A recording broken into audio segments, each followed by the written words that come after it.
রাইসার ঠোঁটের মধ্যে একটা ছোট্ট নোট চাপা ছিল। সে আর্জনের সাথে একটা রোমান্টিক গেম খেলতে চাইছিল, কিন্তু সে ভাবেনি যে আর্জন তার নোট দেখে মোবাইল তুলে নেবে আর তাকে সোজা না করে দেবে। রাইসার আগে আগুন হয় সেখান থেকে চলে গেল। তখনই আর্জন বুঝতে পারলো তার স্ত্রী মেহজাবিন পুরো 3 দিন 3 রাত ধরে তার সাথে কোনো যোগাযোগ করেনি। ঠিক 1 সপ্তাহ আগে আর্জন মেহজাবিনকে কথা দিয়েছিল যে সে তাকে ম্যাচিওর শাওয়ার দেখাতে নিয়ে যাবে। সেদিন রাতে মেহজাবিনের চোখে শুধু ভালোবাসা আর আশা ছিল। কিন্তু ঠিক তখনই হঠাৎ আর্জনের ফোন বেজে উঠল। সে জানতে পারলো রাইসার জ্বর খুব বেশি। আর কিছু না ভেবে সে মেহজাবিনকে ক্যাম্পিং সাইটে একা রেখে রাইসার কাছে দৌড়ে গেল। সে জানতোই না সে ঘুরে দাঁড়ানোর ঠিক সেই মুহূর্তে একটা ভয়ঙ্কর ভূমিকম্প হলো, যা মেহজাবিনকে সেই ক্যাম্পিং সাইটের ধ্বংসস্তূপের নিচে জীবন্ত চাপা দিল। জীবন আর মৃত্যুর মাঝখানে দুলতে থাকা মেহজাবিন পুরো শক্তি দিয়ে আর্জনকে কল করেছিল, কিন্তু ওপাশে ফোন ধরেছিল রাইসাই। আর সে কল কেটে দেয়। সে একটা মেসেজও পাঠায় যে সে নাকি ওদের টাইমে বাধা দিচ্ছে। সেই মুহূর্তে প্রথমবার মেহজাবিনের 3 বছরের পুরনো ভালোবাসা ভাঙতে শুরু করলো। যখন আর্জন দেখলো তার ফোনে কেউ হাত দিয়েছে, তখন সে রাইসাকে থামিয়েছিল, বলেছিল কোনো বিবাহিত পুরুষের জিনিসে হাত না দিতে। কিন্তু রাইসার লাগাতার চাল শেষ পর্যন্ত কাজ করলো, আর আর্জন মেহজাবিনকে একটাও কল করলো না। যখন মেহজাবিন 5 দিন পরে কোমা থেকে বের হলো, তখন তার সামনে প্রথম যে জিনিসটা এলো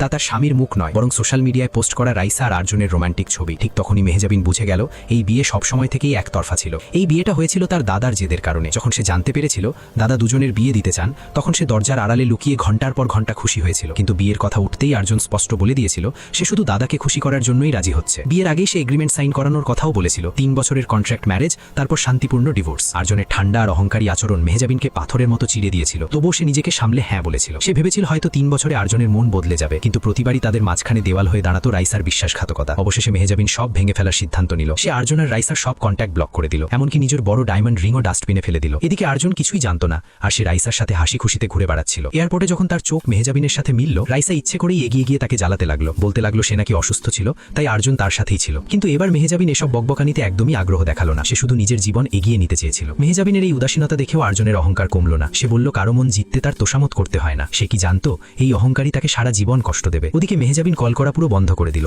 বন্ধুও আর্জনকে বুঝিয়েছিল সে নিজের বিয়ে নিজেই নষ্ট করছে।